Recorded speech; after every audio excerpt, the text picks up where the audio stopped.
Good morning, सुप्रभात। कैसे हैं आप सभी। आज हम पढ़ेंगे कबीरदास जी की साखी। संत कबीरदास जी भक्ति काल के प्रसिद्ध कवि रहे हैं। भक्ति काल में भक्ति की दो धाराएं बही, एक सगुण भक्ति काव्य धारा और दूसरी निर्गुण भक्ति काव्य धारा। निर्गुण भक्ति काव्य धारा भी दो भागों में विभाजित हुई, संत मार्गी और प्रेम मार्गी। संत मार्गी निर्गुण भक्ति धारा के प्रमुख कवि कबीरदास जी थे। कबीरदास जी स्वभाव से अक्कड़ और फक्कड़ थे। अन्याय और अत्याचार को वे बर्दाश्त नहीं कर सकते, स्वीकार नहीं कर सकते थे। वे अपनी बात बिना किसी लाग लपेट के साफ और सीधे शब्दों में सबके सामने रखते थे।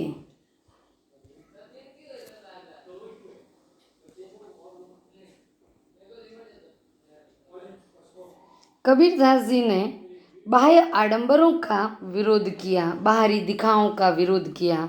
जप करना, छापा लगाना, तिलक लगाना, माला फेरना, ये सब उन्हें बाहरी आडंबर दिखते थे। उनका मानना था कि ईश्वर तो हमारे भीतर निवास करता है, उसके लिए मंदिर, मस्जिद या गुरुद्वारे में भटकने की आवश्यकता नहीं है। कबीरदास जी ने पुस्तकीय ज्ञान की अपेक्षा अनुभव आधारित ज्ञान को महत्व दिया। कबीरदास जी की भाषा सदुकड़ी थी। सदुकड़ी का अर्थ है खिचड़ी भाषा। सदुकड़ी शब्द का शाब्दिक अर्थ है साधुओं की बोली। अब साधु एक स्थान पर तो रहता नहीं है, विभिन्न स्थानों पर घूमता रहता है, इसलिए साधुओं की भाषा में विभिन्न स्थानों के शब्दों का प्रयोग, क्षेत्रीय भाषाओं के शब्दों का प्रयोग भी स्वाभाविक रूप से होता है।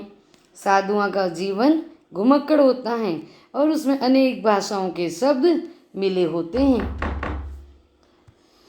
इसलिए साधुओं की भाषा खिचड़ी भाषा भी कही जाती है, जिसमें सभी का मिश्रण है।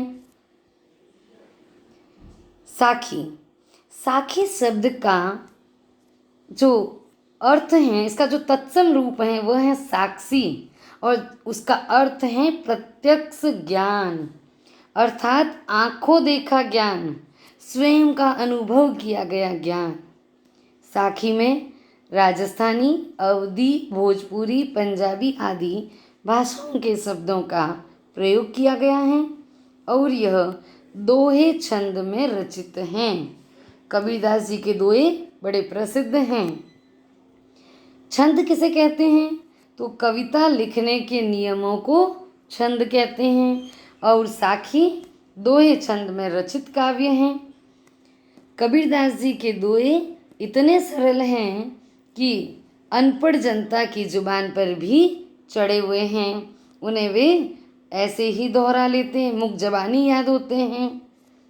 देखें यहाँ एक दोहा, ऐसी बाणी बोली ये मन का आपा खोई, अपना तन शीतल करे औरन को सुख होय। कवि कबीरदास जी कहते हैं, ऐसी बाणी बोलिए, आप ऐसी वाणी का प्रयोग कीजिए कि मन का आपा खोए, सुनने वाले प्रभावित हो जाएं। और उससे होगा क्या? मीठी वाणी बोलने से, सुंदर वाणी बोलने से स्वयं के तन को, शरीर को तो शीतलता मिलेगी ही, और सुनने वाले को भी सुख प्राप्त होगा। औरन को सुख होय। इस दोहे का भावार्थ देखें। प्रस्तुत दोहे में कवि कबीर हमें मीठी वाणी बोलने का संदेश देते हुए कहते हैं कि हे प्राणी, हमें इस प्रकार की वाणी बोलनी चाहिए जिसमें अहंकार का भाव नहीं हो। कवि कहता है कि ऐसी वाणी बोलने से स्वयं के शरीर को तो शीतलता, ठंडक मिलती ही है, और सुनने वाले को भी सुख की अनुभूति होती है। कवि कबीरदास जी शीतल और मधुर वाणी बोलने की प्रेरणा देते हैं। इस दोहे में विशेष बातें क्या हैं? सबसे पहले इसमें देखें, सदुकड़ी भाषा का प्रयोग किया गया है, मीठी वाणी का महत्व समझाया है, अहंकार त्यागने की बात कही गई है। और इसी प्रकार अनेक अन्य कवियों ने भी मीठी वाणी का महत्व बताया। उसमें एक कवि का दोहा देखिए, मधुर वचन है औषधि, कटु वचन है तीर, श्रवण द्वार हुए शंकरे, सालो सकल शरीर। किसी कवि ने ठीक ही कहा है कि मधुर वचन औषधि के समान हैं और कटु वचन तीर के समान। जो सुनने श्रवण द्वार हुए शंकरे, जो कान के रास्ते से अंदर जाते हैं, और सालो सकल शरीर, और कटु वचन पूरे शरीर को दुख पहुंचाते हैं, सालते हैं। दूसरा दोहा देखें, कस्तूरी कुंडली बसे, मृग ढूंढे बन माही, ऐसे घटी घटी राम हैं, दुनिया देखे नाई। कवि कबीरदास जी कहते हैं कि कस्तूरी नामक पदार्थ कुंडली में बसता है, नाभि में बसता है, किसके? मृग के, हरिण के। लेकिन मृग को ये पता नहीं। मृग ढूंढे बन माए, मृग उसे पूरे वन में ढूंढता घूमता है। इसी प्रकार ऐसे घटी घटी राम हैं, ऐसे ही घट घट में व्याप्त होने वाले प्रभु श्री राम हैं, लेकिन दुनिया देखे नहीं, दुनिया को ये सब दिखाई नहीं देता है। भावार्थ समझे इनका। प्रस्तुत दोहे में कवि कबीरदास जी कहते हैं कि हर प्राणी के हृदय में राम का निवास होता है। कबीरदास जी उदाहरण देते हुए कहते हैं कि जिस प्रकार हिरण की नाभि में कस्तूरी नामक सुगंधित पदार्थ होता है, वह उस कस्तूरी की सुगंध से प्रभावित होकर पूरे वन में उसे ढूंढता फिरता है, लेकिन उसे इस बात का ज्ञान नहीं है कि वह सुगंधित पदार्थ उसके भीतर ही है और वह मारा मारा फिरता रहता है। इसलिए कवि कहते हैं कि हमारी स्थिति भी ऐसे ही है। हर प्राणी के हृदय में श्री राम का निवास है, पर दुनिया को इस बात का ज्ञान नहीं है। हमें ईश्वर को अपने भीतर ही ढूंढना चाहिए। कवि कहता है कि मनुष्य की स्थिति भी उस हिरण के समान है। मनुष्य के भीतर ही ईश्वर का निवास है, पर वह जानता नहीं है। ईश्वर की तलाश में मंदिर, मस्जिद, गुरुद्वारे घूमता रहता है। तात्पर्य यह है कि मनुष्य के भीतर ही ईश्वर का निवास है और हमें भीतर ही ईश्वर को ढूंढने की आवश्यकता है।